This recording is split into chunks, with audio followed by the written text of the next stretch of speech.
২১ August grenade হামলা মামলার death reference এবং জেল আপিলের শুনানি শেষ। যে কোনো দিন হতে পারে রায় ঘোষণা। বিচারপতি আসাদুজ্জামানের নেতৃত্বে হাইকোর্টের দ্বৈত বেঞ্চে 5 দিনের শুনানি শেষে গুরুত্বপূর্ণ এই মামলার রায়ের জন্য রাখা হয়েছে।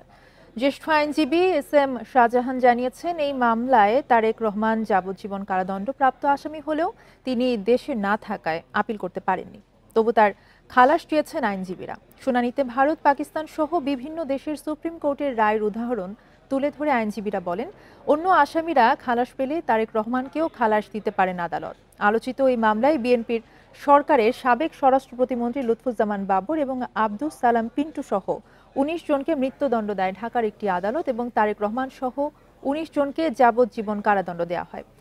২০০৪ সালের ২১ আগস্ট আওয়ামী লীগের সমাবেশে গ্রেনেড হামলায় নিহত হন ২৪ জন, আহত হন কয়েকশো নেতাকর্মী।